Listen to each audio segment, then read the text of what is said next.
Nobody really tells you how much trial and error goes into learning video editing, let alone any creative in the industry. As for editors, all we have to do is just open up Premiere Pro, start chopping, and assume that if you keep grinding away, it'll eventually all make sense. And if you're just starting out, you'll learn very quickly that some of it does end up making sense, and some of it doesn't. So to help you avoid learning what doesn't work the hard way, I created a list of 10 things I really wish I knew before I started editing for YouTubers. Things that would have saved me time, a whole lot of frustration, and a shit ton of late nights staring at a timeline wondering why something still feels off.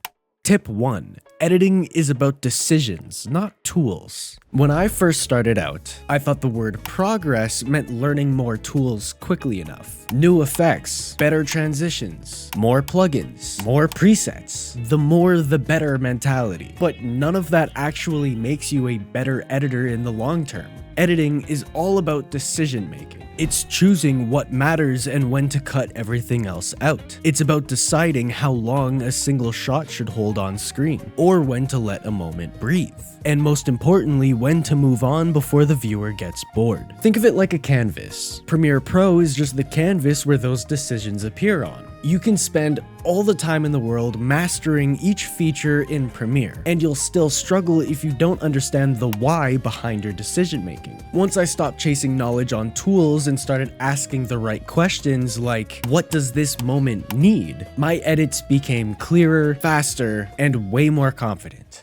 Tip 2. Viewer retention matters more than how good it looks. When I first started, I was obsessed with making things look cinematic or making the highest of quality graphics for a 3-second clip, taking pretty much a full day of editing only focused on clean visuals, smooth transitions, and matching the vibe of the niche perfectly. On YouTube specifically, looking good doesn't always assure viewers will stay. Viewer retention is the real measurement of whether your edit works. If your pacing doesn't feel like it's actually bringing the story forward, viewers will leave, even if everything else looks visually polished. Attention is emotional, not logical. People don't consciously decide to click off of videos. They just feel something internally to click off of it without even realizing they've made that decision. And they do that when it feels like there's nothing pulling them along. Once I started editing with momentum in mind rather than just aesthetics, my videos immediately improved. Retention isn't about visual tricks, it's about the direction.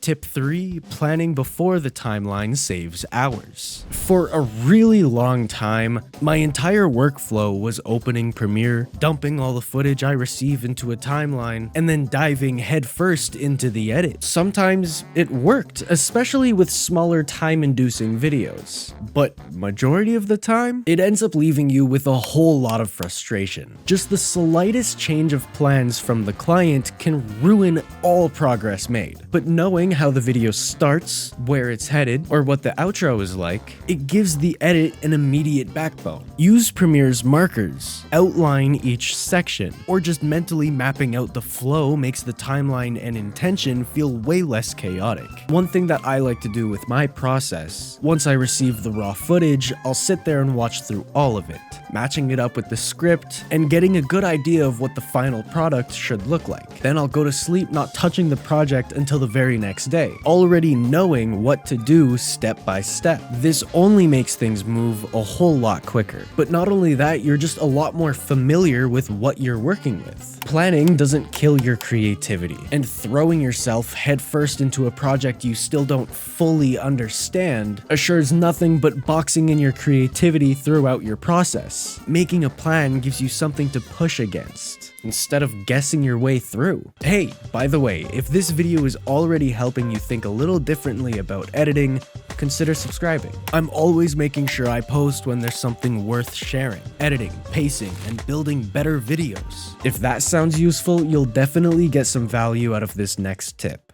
Tip 4. Sound is half the edit, and everyone ignores it. I ignored sound for way too long. At first, music would be my very last step in the process, and I'd add a couple of whoosh sound effects over my graphics, and that would be it. But sound design is what makes the edit feel alive. Audio controls its energy, pacing, and emotion more than visuals ever will. On YouTube, good sound effects can carry an entire section even when nothing visually exciting is happening on screen. Once I started treating sound effects as a part of the storytelling, layering multiple music tracks and subtle effects intentionally, my edits almost immediately felt more professional without needing to look more complex. I was actually thinking of making a video on my sound design process. If that's something you're interested in, hit the like button or let me know down in the comments.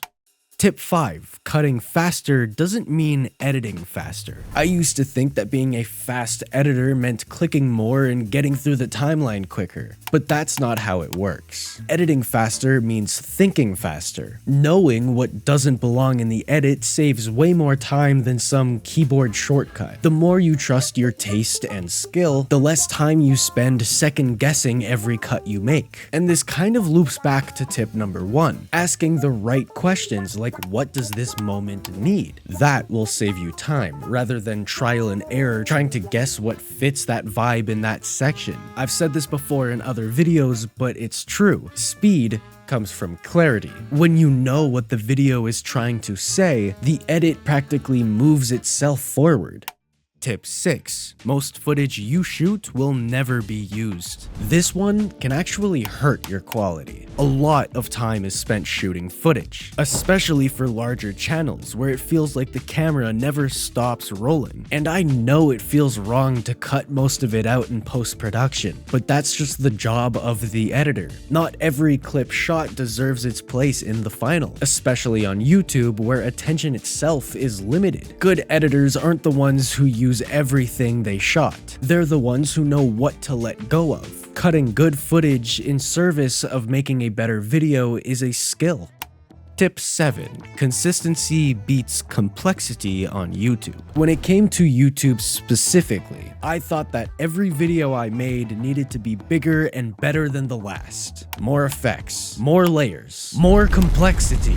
But YouTube rewards consistency, familiar pacing, recognizable structure, and a clear editing style guide. Those will only help build trust with the viewers. People will come back to a new video on the channel already knowing what kind of experience they're going to get, and the best way to create consistency is setting up repeatable workflows in Premiere to make sure it's easier to stay consistent. Create custom-made templates, presets, and reuse graphics you've done in the past. It'll only help you avoid burning out instead of trying to constantly one-up yourself.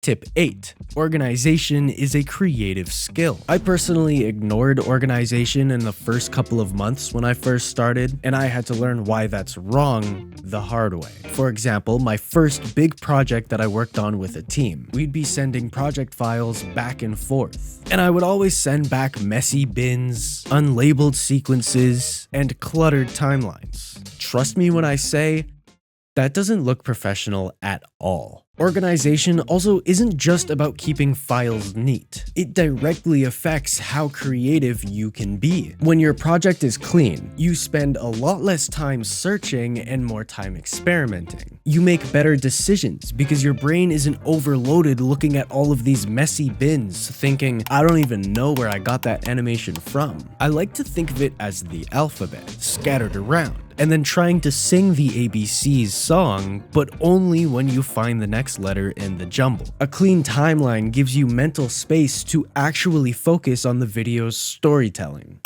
Tip 9. Your taste develops slower than your skills. When it comes to software, you can learn the ins and outs of Premiere Pro very quickly, but your taste takes years. I mean, I'm 5 or 6 years into my professional editing journey, and I'm still developing my own taste day by day. There's this frustrating phase though at the start where you could just feel like something is off, but you just don't know how to fix it yet. That gap can feel extremely discouraging, but in my mind, it's actually a really good thing. It means that your eye is improving faster than your own ability. Being able to sit there and just feel that something is off is already so much progress when you first start out, and you're just guessing it's okay to render. And that's great because every finished edit sharpens your taste, even the videos you don't like. The discomfort of feeling like something is off is a part of the growth, and especially proof that you are not failing,